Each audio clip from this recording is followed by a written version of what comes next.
सनातन धर्मावलंबियों को मेरा जय श्री राम, जय हिंदू राष्ट्र। आप सभी का इस नए सत्र में स्वागत है। आप अधिक से अधिक इस वीडियो को शेयर करते जाइए। और आज हम 16 संस्कार में से 10वां संस्कार है जिसका नाम है उपनयन संस्कार, यज्ञोपवीत संस्कार इसका नाम है। और यह संस्कार का हमारे हिंदू धर्म के सनातन में बहुत विशिष्ट महत्व रखता है यह संस्कार, क्योंकि इस संस्कार के द्वारा ही जीव वो मनुष्य द्विजत्व को प्राप्त करता है। द्विजत्व को प्राप्त करना माने होता है कि हम जैसे एक बीज है, उदाहरण के तौर पर मैं आपको समझाता हूँ। एक बीज है, उस बीज को हमने जमीन में रोपा, मतलब वहाँ बीज को बोया। अब वो बीज को हमने पानी दिया, खाद दिया, तो वो बीज में से अंकुरण उत्पन्न होता है और वो अंकुर से फिर धीरे धीरे वो पौधा बनता है। पौधे से फिर विशाल वृक्ष एक दिन बन जाता है और सुंदर से फल उसको लगते हैं। ठीक उसी प्रकार ये जो जीव जन्मना जायते क्षुद्र, जैसा कि श्लोक आया हमारे शास्त्रों में, जन्मना जायते क्षुद्रः संस्कारात् द्विज उच्यते, वेद पाठात् भवेद विप्र ब्रह्म जानाति सो ब्राह्मण। ये हमारे यहाँ श्लोक आया। इसका अर्थ है कि जन्म से तो सभी क्षुद्र उत्पन्न होते हैं। जन्मना जायते क्षुद्र, क्योंकि माता के उस अंग से, योनि से हम बाहर निकलते हैं, तो वो अशुद्ध स्थान ही है और वहाँ से जन्म लेने वाला सभी क्षुद्र है। तो बोले फिर वो द्विज उत्पन्न माने वो शुद्ध कब बनते हैं और संस्कार ग्रहण करने योग्य, शिक्षा ग्रहण करने योग्य कब बनते हैं?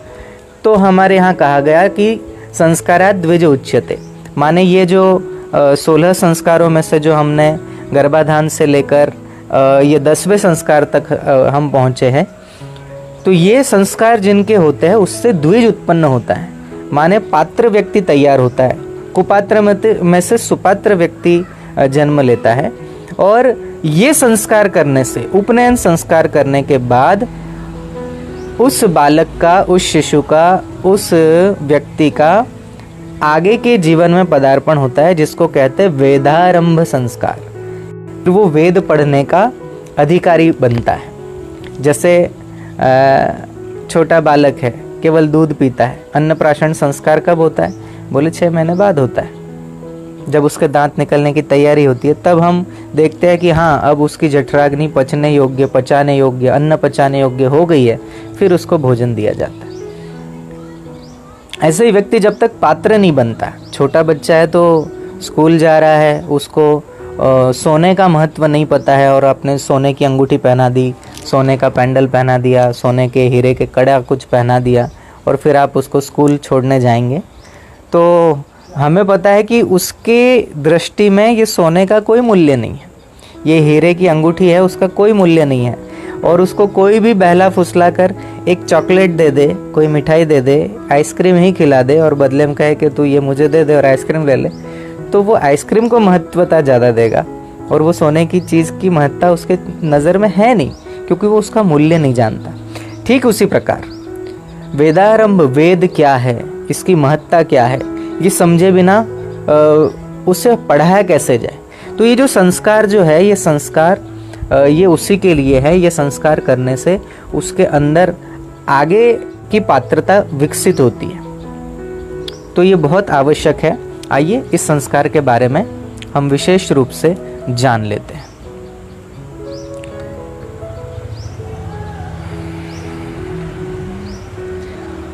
सोलह संस्कार का महत्व तो है ही, लेकिन इन 16 संस्कारों में भी ये जो यज्ञोपवीत संस्कार है, जिसको उपनयन संस्कार कहते हैं, जनेऊ कहते हैं, जनेऊ धारण करना, जनेऊ संस्कार, वो अति विशेष महत्व रखता है।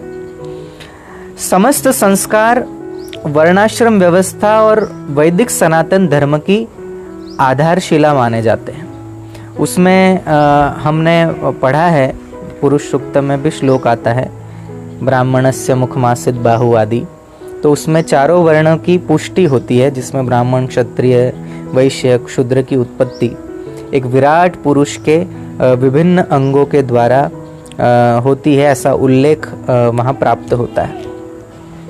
कात्यायन स्मृति है, वो कात्यायन स्मृति के अनुसार कहा जाता है कि सदोपविति नाम भाव्यम सदा ब्रह्म शिखेन च विशिखो व्युपवितश्च यत् करोति न तत्कतम। माने यज्ञोपवीत हमेशा धारण करे रखना चाहिए तथा शिखा में ओमकार स्वरूपिणी गांठ बांधे रखना चाहिए। जो व्यक्ति शिखा नहीं रखता तथा जनेऊ धारण नहीं करता, उसके द्वारा किए गए समस्त कार्य निष्फल हो जाते हैं। कौन सी संहिता, कौन सी स्मृति कह रही है? बोले कात्यायन स्मृति एक ग्रंथ है, उसमें यह श्लोक आया है कि जो यज्ञोपवीत नहीं रखता, यज्ञोपवीत के बिना रहता है और शिखा में गांठ नहीं बांधता, तो वो उसके द्वारा किए गए समस्त कार्य निष्फल हो जाते। कोई भी दान पुण्य करता है, जप तप आदि करता है, वो निष्फल होते हैं। ऐसा इस शास्त्र का, इस स्मृति का मत है। तो आप सोचिए कि हम कितना जिनके कर्म ये हो चुके हैं उनको तो धन्यवाद कि चलो आपने इस परंपरा को जारी रखा। ये ऋषियों द्वारा बताई हुई जो कुंजिया है इसको आपने संजोए रखा।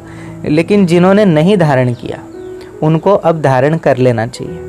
तो बोले स्वामी जी ये कब धारण किया जाता है और कैसे होता है? मैं आगे सारा विस्तार से आज बताने वाला हूँ।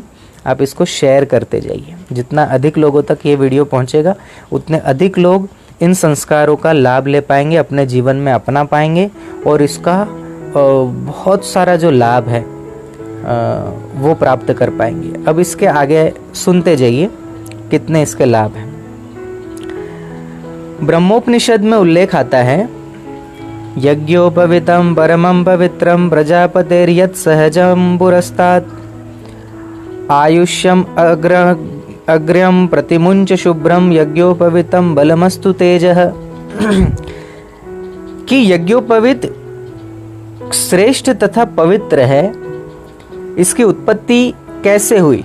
तो कहा कि प्रजापतेर्यत् सहजं पुरस्तात्, माने ब्रह्मा जी के साथ ही यह उपनयन, ये यज्ञोपवीत जनेऊ ये उत्पन्न हुआ था।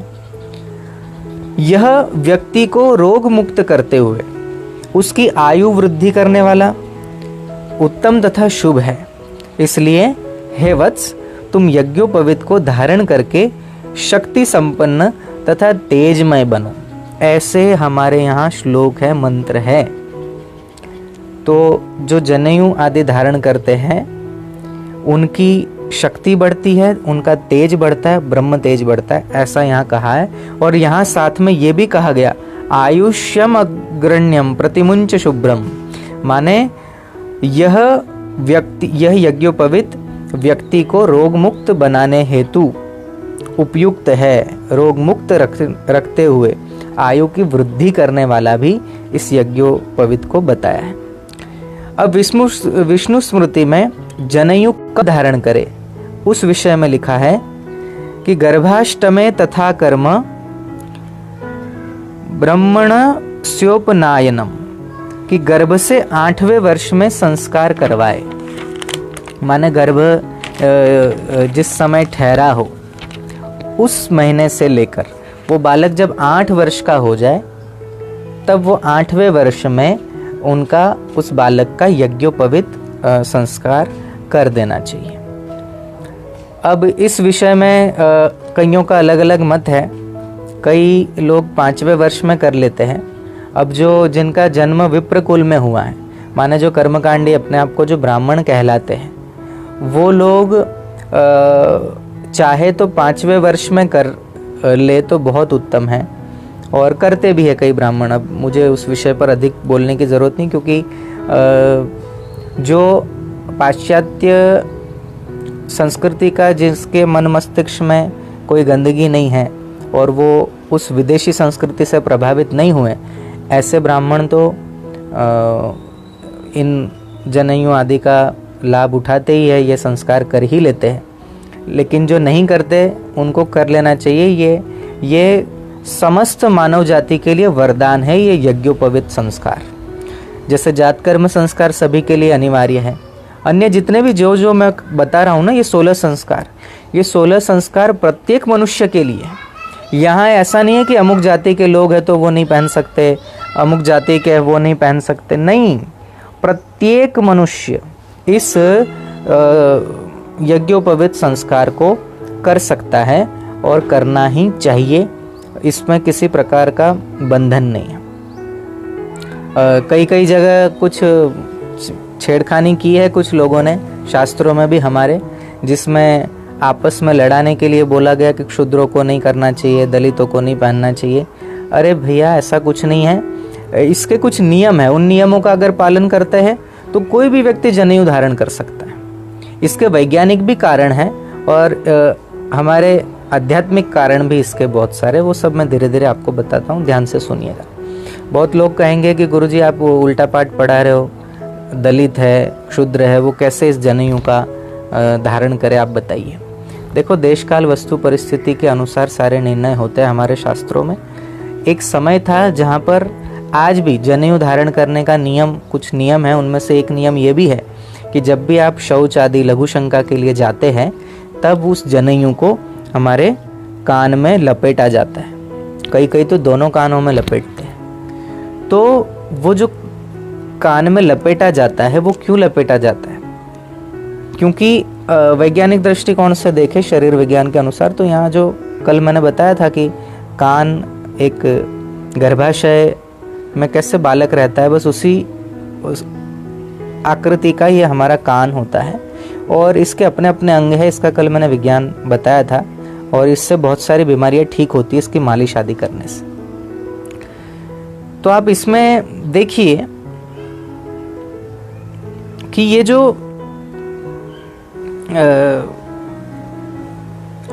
अशुद्ध अवस्था में हम जाने वाले होते हैं तो उसको ऊपर उठा लेते हैं। तो वो कान में बांधने से मल मूत्र हमारा ठीक ढंग से उसका त्याग हो जाता है और बिल्कुल वो इंद्रिया जो मल और मूत्र बाहर निकालने वाली इंद्रिया होती है वो सक्रिय हो जाती है कान में होने से। एक वैज्ञानिक कारण ये एक हो गया। दूसरा, इसका अपना धार्मिक महत्व है कि भाई ऊपर बांधो ताकि शुद्धि अशुद्धि से बचा जा सके। तो वो जनेऊ को पवित्र मानते हैं, ब्रह्मसूत्र कहते हैं, तो उसको ऊपर बांध लेते हैं। अब हम जब अपवित्र वस्तु को स्पर्श करते हैं या मरण शौच आदि में जाते, किसी की मृत्यु हो जाती है, तब हम जनेऊ बदलते हैं, उसको कान में लपेटते हैं। तो उस समय के जो मैला उठाने वाले लोग होते थे, जिनका दिन भर यही कार्य होता था, तो वो लोग कैसे जनेऊ धारण करते? तो इसलिए फिर उस समय तत्काल में ये व्यवस्था बनाई गई कि इनसे जनेऊ ले लिया जाए और इनको धारण अभी न करने दिया जाए। तो उस काल की आवश्यकता थी, लेकिन उसके बाद में तो इसकी कोई ज़रूरत नहीं है ना। वो मनुष्य है, प्रत्येक व्यक्ति को ये 16 संस्कारों का अधिकार है।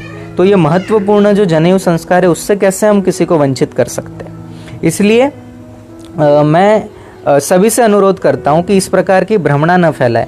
कुछ लोगों ने शास्त्रों में, कुछ विदेशी लेखक जो रहे, उन्होंने हमारे शास्त्रों में बहुत सारा फेरबदल कर दिया ताकि हम आपस में लड़ झगड़ के मर जाए और ये इनका राज चलता रहे। ये हमारे शास्त्र भी षड्यंत्र का शिकार हुए हैं।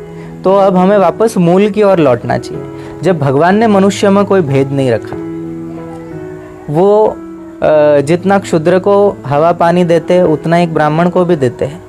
उन्होंने जब कोई भेद नहीं रखा तो हम और आप कौन होते हैं भेदभाव की दीवार खड़ी करने वाले? नहीं। हाँ, एक मर्यादा होती है, एक अवस्था होती है। उस समय हमारे शरीर के देख लो, हम सिर में हाथ लगाते हैं, हाथों में हम कहीं भी स्पर्श करते हैं, पाँव में स्पर्श करते हैं, तो हाथ थोड़ी धोते। लेकिन हाँ, हम शौच आदि जाके आते हैं, लघु शंका आदि जाके आते हैं, उन इंद्रियों को हाथ लग जाता है तो हम हाथ धोते हैं। तो उन इंद्रियों से हम घृणा तो नहीं कर लेते ना। हाथ लग गया तो हम हाथ को काट के तो नहीं फेंक देते ना, नहीं, हम मार्जन करके उसको स्वच्छ पवित्र कर लेते। बस उसी प्रकार से अब जातिवाद तो हमारे यहाँ है नहीं, होना भी नहीं चाहिए। उस समय की बात अलग थी, कुछ नासमझ लोगों ने वो फैलाया था और अब हम समझदारी का परिचय दें और वो सब पुरानी बातों को भूले। जो मध्यकाल में कुछ लोगों के साथ ऐसा अछूतों जैसा व्यवहार किया, अस्पृश्य है ऐसा कहा गया, मंदिरों में नहीं आने दिया। नहीं, मंदिरों में न आने देने के पीछे भी उस समय का कारण था कि भाई तुम अपवित्र अवस्था में हो, तुम मैला उठा रहे हो, गंदगी उठा रहे हो, तो ऐसी अवस्था में आप न आए, इसलिए मना किया था। लेकिन अब वो स्थिति रही नहीं है। अब तो हर एक व्यक्ति, भारत का संविधान सबको समान समझता है और बड़े बड़े पदों पर है। अब वो मैला नहीं उठाते, अब वो गंदगी नहीं उठाते, और ऐसे लोगों को हम मना कर दे तो ये कहीं से कहीं तक उचित नहीं होगा। सबको गले लगाना चाहिए। हमने और आचार्य जी ने हमने मिलकर तो नारा ही दिया है, जात पात की छोड़ो लड़ाई, हम सब हिंदू भाई भाई, मिलजुल के रहना। तो ये जो यज्ञोपवीत संस्कार है ये सभी के लिए, मनुष्य मात्र के लिए। और आप अपनों को दूर कर दोगे, इनको नहीं, इनका अधिकार नहीं, शास्त्रों में नहीं लिखा, और वहाँ विदेशी लोग इस संस्कारों को भरपूर लाभ उठा रहे हैं, जनेऊ धारण कर रहे हैं, शिखा रख रहे हैं, तिलक लगा रहे हैं, जात कर्म संस्कार कर रहे हो। और आश्चर्य आपको ये होगा कि वो भोग प्रधान संस्कृति, वो विदेशी लोग आजकल गर्भाधान संस्कार को भी फॉलो कर रहे हैं। आप में से तो हजारों लोगों को ऐसे होंगे जिनको गर्भाधान संस्कार क्या होता है यही नहीं पता। उनको गर्भाधान शब्द उन्होंने पहली बार सुना होगा लेकिन वो विदेशी लोग इसका लाभ उठा रहे हैं और इससे लाभान्वित हो रहे हैं। तो मेरा कहने का अर्थ इतना ही है कि आप सब ये यज्ञोपवीत आदि, ये जो हमारे 16 संस्कार है, इनको स्वीकार करें और किसी के साथ भेदभाव न रखें। आइए हम आगे अब इसके बारे में जानते हैं। जनेऊ कैसा हो, उसकी लंबाई कितनी हो, चौड़ाई कितनी हो, उस विषय में भी हमारे ऋषि मुनियों ने हमको बताया। आइए सुनते हैं। एक श्लोक आया है, पृष्ठम वंशे च नाभ्याम च घृतम यद्विन्दते कटिम तद्वार्य मुपवितम स्थानान्ते लंबम न चोच्छितम। माने जनेऊ न अधिक लंबा हो न अधिक छोटा हो, ऐसा जनेऊ हो जो पीठ के भाग से लेकर नाभि तक आए और फिर कटी भाग तक आ जाए, नाभि का स्पर्श करते हुए कमर तक आ जाए, ऐसा जनेऊ होना चाहिए। तो बोले कैसा, उसका कोई नाप वगैरह, तो वो भी आगे आया है। उसमें बताया गया कि 96 सेंटीमीटर का ये होना चाहिए, मान 96 अंगुल का हो जनेऊ। ये अगर छोटा होता है जनेऊ तो कहा गया कि आयु का नाश करने वाला होता है, अगर बड़ा हो जाए तो वो तप का नाश करता है, माने उस व्यक्ति के द्वारा किए गए दान पुण्य का कोई लाभ नहीं मिलता। अधिक मोटा हो तो वो अपनी यश और कीर्ति का नाश करता है, अधिक पतला हो जाए तो उससे धन की हानि होती है। तो ये यज्ञोपवीत बिल्कुल मध्यम होना चाहिए, न बड़ा हो न छोटा हो। तो इस विषय पर ऋषियों से पूछा गया कि न बड़ा हो न छोटा हो, तो कैसे पता चले कि ये बड़ा है ये छोटा है। तो ऋषियों ने कहा कि सबकी कद काठी अलग अलग होती है, कोई लंबा है, कोई नाटा है, कोई मोटा है, कोई दुबला है, पतला है। तो उसके लिए क्या करे, बोले लगभग मनुष्य अपनी उंगली से अगर नापता है पूरे शरीर को तो वो 84 या 108 उंगली का होता है, स्वयं की उंगली से, दूसरे की नहीं। स्वयं की उंगली से नापे तो वो 84 उंगली का या 108 उंगली का उसका शरीर होता है। तो इन दोनों के मध्य का आंकड़ा ऋषियों ने ढूंढा। 84 प्लस 12 करो तब भी 96 आता है, और 108 माइनस 12 करो तब भी 96 आता है।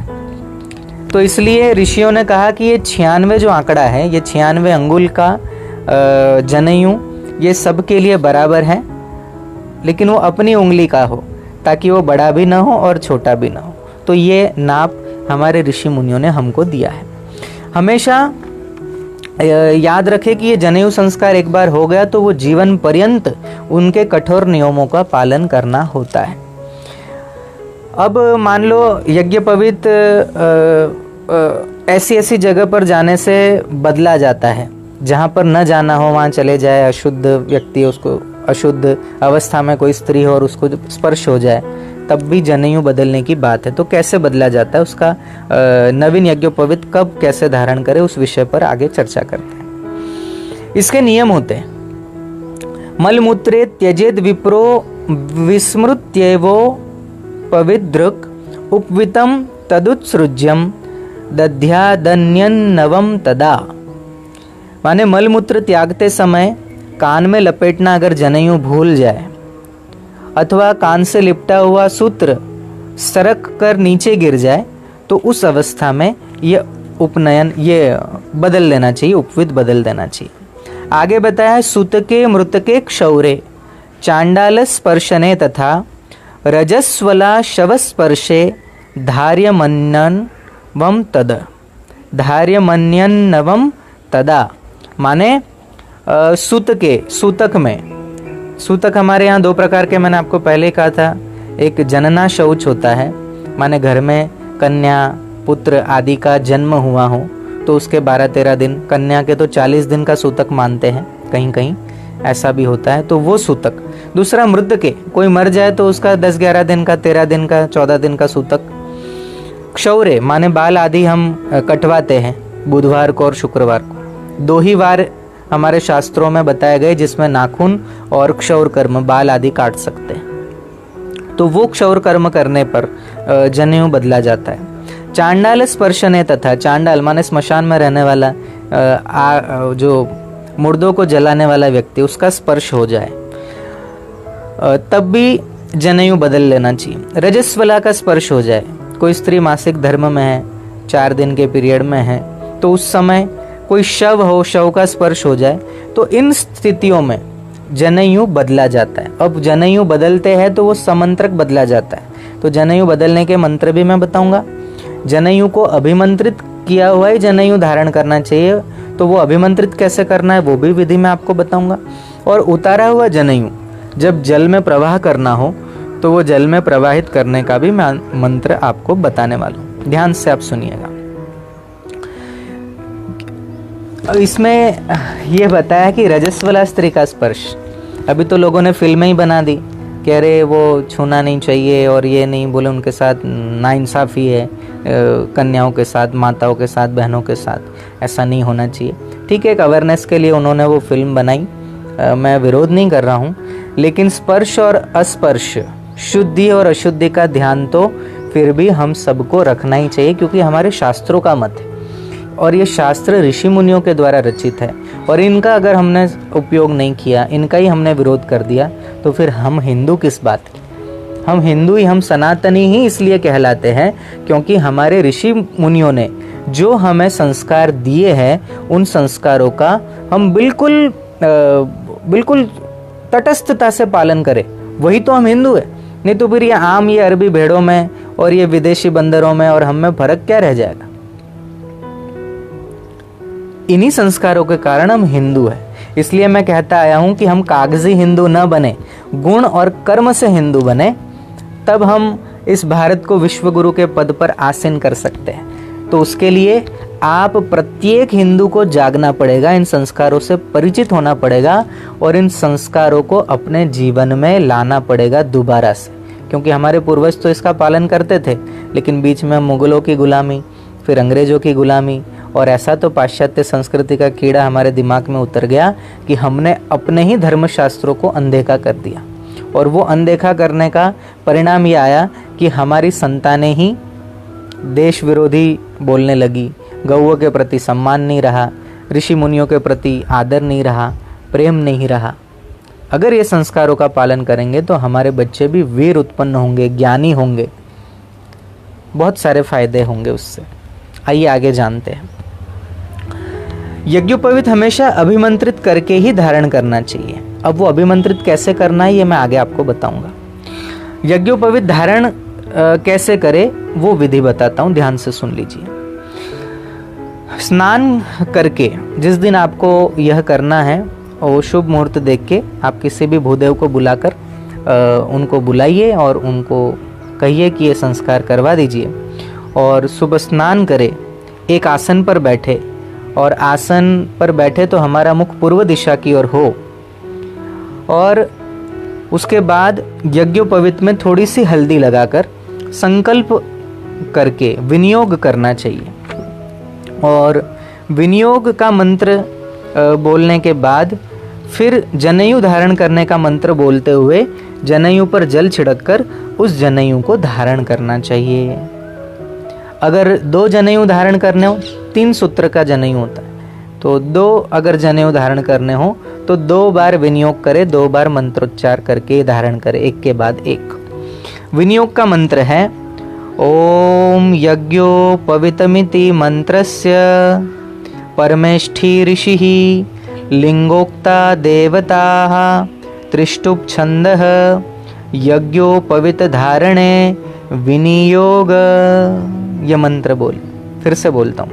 ओम यज्ञोपवीतमिति मंत्रस्य परमेष्ठी ऋषिः लिंगोक्ता देवता त्रिष्टुप छंदः यज्ञोपवीत धारणे विनियोग। ये बोले और जल छिड़के और फिर जनेऊ धारण करने का मंत्र। देखिए मैं आपको समझाता हूँ। मान लो ये हमारा ये जनेऊ है हमारा, ठीक है।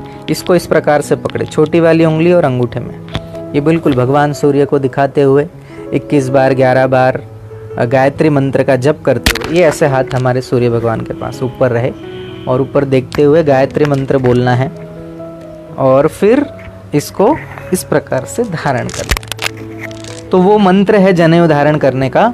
ओम यज्ञोपवीतं परमं पवित्रं प्रजापतिर्यत् सहजं पुरस्तात् आयुष्यमग्र्यं प्रतिमुञ्च शुभ्रं यज्ञोपवीतं बलमस्तु तेजः। ओम यज्ञोपवीतमसि यज्ञस्य त्वां यज्ञोपवीतिनो पनव्यामि। ये हो गया मंत्र और हमने धारण कर लिया। इस प्रकार से जनेऊ का धारण करना चाहिए। बाकी आपको ये जब संस्कार करेंगे, आप किसी भी भूदेव को विप्र को बुलाकर ये संस्कार आप कर सकते हैं, ठीक है। अब ये जनेऊ हमने धारण किया। अब मान लो कान से उतर गया या कान में नहीं बांधा और हम शौच आदि जाके आए, लघुशंका आदि जाकर आए, किसी रजस्वला का स्पर्श हो गया, किसी चांडाल का स्पर्श हो गया, किसी शव का स्पर्श हो गया, स्मशान में जाकर आए, अब यज्ञोपवीत बदलना है। जैसे श्राद्ध कर्म में हम बैठे हैं, उस समय भी जनेऊ बदला जाता है। ग्रहण के बाद, सूर्य ग्रहण चंद्र ग्रहण के बाद यज्ञोपवीत हमारा बदला जाता है। तो उस समय अशुद्ध अवस्था में हो, उस समय जैसे हम बदला जाता है, तो उसे उतारने का मंत्र क्या है?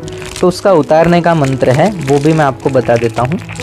यज्ञोपवीत उतारने का मंत्र है मंत्रेण धारणं कार्यं मंत्रेण च विसर्जनं कर्तव्यं च सदा सद्भिर्नात्र कार्या विचारणा। ऐसा बोल के जनेऊ निकाल दे। उसके बाद सुरक्षित स्थान पर रखे और जब कभी आपको किसी नदी के पास जाने का मौका मिले, जब पानी में विसर्जन करना हो बहते हुए जल में, तब यह मंत्र बोले। वो मंत्र है एतावदीनं पर्यन्तं ब्रह्मत्वं धारितं मया जीर्णत्वात् त्वत्परित्यागो गच्छ सूत्र तथा सुखम। इस प्रकार मंत्र बोले और उस यज्ञोपवीत को जल में बहा दे। इतना करना है। अब मैं आपको बताता हूँ यज्ञोपवीत अभिमंत्रित करने की विधि। अब ये यज्ञोपवीत अपने हाथों से ही बना, ऐसा शास्त्रों में लिखा है। तो 96 अंगुल का, लेकिन अब आप बना पाएंगे नहीं बना पाएंगे, इसलिए मैं वो विधि नहीं बता रहा हूँ। लेकिन आपको अगर अपने हाथों से ही यज्ञोपवीत बनाना है तो आप नज़दीकी आपके कोई भी भूदेव रहते हो, उनसे प्रार्थना करें, उनको कहे कि आप ये सिखा दीजिए और थोड़ी बहुत दक्षिणा दे दीजिए, तो वो सिखा देंगे। आप अपने घर में ही ये यज्ञोपवीत बनाकर इसको अभिमंत्रित कर लें। मान लो अगर चलो नहीं भी आप बना पाए तो कोई बात नहीं, बाज़ार से जो मिलते हैं वो ख़रीद लाएं, 10, 20, 50, 100 ऐसे एक साथ ले लिए और फिर स्नान आदि करके एक आसन पर लाल कपड़ा बिछाए, उसके ऊपर अगर हो सके तो पलाश के पत्ते रखे और पलाश के पत्तों पर वो जितने भी 50, 100, 500 जितने आपके पास जनेऊ होंगे, 10, 20, 1, 2 वो वहाँ रखे और किसी शुभ मुहूर्त के दिन उन पर गंगाजल आदि छिड़के और छिड़कते हुए एक पात्र में अक्षत माने चावल जो टुकड़े न हो, संपूर्ण चावल का दाना हो वो, और गुलाब की पंखुड़ियाँ, ये वहाँ पर रखते जाए और एक एक मंत्र बोलकर उस जनेऊ पर उसे चढ़ाते जाए। अब मैं मंत्र बोलता हूँ, ध्यान से सुनिएगा। ये मंत्र है, प्रथम तंतौ ओम ओमकार मावाहयामी, चावल और फूल वाले अक्षत छोड़ दिए, फिर वापस लिए और फिर चढ़ाए। द्वितीय तंतौ ओम अग्नि मावाहयामी, तृतीय तंतो ओम सर्पानावाहयामी, चतुर्थंतो ओम सोमामवाहयामी, ओम पंचम तंतो ओम पितृनावाहयामी, षष्ठ तंतो ओम प्रजापति मावाहयामी, ओम सप्त तंतो ओम अनिल मावाहयामी, ओम अष्टम तंतो सूर्य मावाहयामी, ओम नवम तंतो ओम विश्वान देवानावाहयामी। फिर प्रथम ग्रंथो ओम ब्रह्मणे नमः ब्रह्मणामावाहयामी, द्वितीय ग्रंथो ओम विष्णवे नमः विष्णुमावाहयामी, तृतीय ग्रंथो ओम रुद्राय नमः रुद्रमावाहयामी। ये छोड़ दिए और उसके बाद ओम भूर्भुवस्सुवः तत्सवितुर्वरेण्यं भर्गो देवस्य धीमहि धियो यो नः प्रचोदयात् 21 बार 108 बार बोलकर वो अक्षत और वो फूल हम वहाँ चढ़ाते रहे और वो संख्या पूर्ण हो गई, तो समझ लो कि अब ये यज्ञोपवीत अभिमंत्रित हो गया, अब ये धारण करने योग्य है। और साल भर के फिर एक साथ ही आपने ये जनेऊ अभिमंत्रित कर लिए। किसी को आवश्यकता रही तो आपने उसी डिब्बे में से निकाल के दे दिए कि चलो ये हमारे पास अभिमंत्रित रखे हुए, इसका आप उपयोग करो। तो ये श्रावणी आदि तिथि पर वर्ष भर के लिए यज्ञोपवीत वो कर लेने चाहिए, बनाकर रख लेने चाहिए। अब मैं आगे इसके लाभ बताता हूँ, शारीरिक लाभ। मानो आप धर्म की विधि से नहीं भी धारण करना चाहते, कई ऐसे नास्तिक होते हैं कि बोले हम तिलक नहीं लगाएंगे, क्यों? बोले हम धार्मिक नहीं बनना चाहते, हम हिंदू नहीं बनना चाहते। हिंदू होकर भी बोलेंगे हम हिंदू बनना नहीं चाहते, हम अपने आप को धार्मिक नहीं बताना चाहते। कोई बात नहीं, आप धार्मिक नहीं बनना चाहते, कोई बात नहीं। तो वो लोग कहते हैं कि फिर ये कुमकुम है ना, आप रंग समझ के लगा दो तो मैं लगा लूँगा, लेकिन आप कहोगे कि ये भगवान का तिलक है तो वो मैं नहीं लगाऊंगा, रंग समझ के लगा दो। ऐसे भी लोग हमारे देश में मिलते हैं। तो ऐसे ही कई लोग कहते हैं जनेऊ तो हम धारण करेंगे लेकिन किसी धार्मिक विधि के अनुसार नहीं। हाँ, इसका वैज्ञानिक कोई कारण हो, उसका कोई हमें व्यक्तिगत लाभ मिलता हो तो हम धारण करते हैं। तो ठीक है, आप भले उसके धार्मिक अनुष्ठान न समझकर या संस्कार न समझ के आप केवल वैज्ञानिक कारण जानना चाहते हो तो वो भी मैं आपको आज बता देता हूँ। देखो, यज्ञोपवीत धारण करने से बहुत सारे लाभ है। वैसे तो 12 लाभ बताए गए हैं, लेकिन मेरे पास केवल 6 लाभ है, वो मैं आपको बता देता हूँ। बाकी की चर्चा फिर कभी करेंगे। तो पहला लाभ है यज्ञोपवीत से कि आपको कभी भी यज्ञोपवीत आप धारण करते हैं और इसकी एक विधि होती। आप जब भी स्नान, मान लो ये यज्ञोपवीत है और हम स्नान कर रहे हैं, स्नान के बाद आपने देखा होगा कई यज्ञोपवीत जो धारण करते हैं वो अपने आप को ऐसा पूरा घुमाते हैं, यूं करते यज्ञोपवीत पूरे शरीर में। तो वो विधि क्या है, ये क्यों किया जाता है ऐसा? तो आप में से कहेंगे कि वो उसका पानी लगा होता है, वो गीला है तो उसको सुखाने के लिए करते होंगे। नहीं, ये सुखाने के लिए नहीं किया जाता। वरन आप कभी भी देखना, यज्ञोपवीत धारण करने वाले व्यक्ति को कभी भी पीठ का दर्द जल्दी नहीं होता। क्यों? क्योंकि इसकी एक विधि है, मैं आपको बता रहा हूँ, आप ध्यान से समझिए इसको।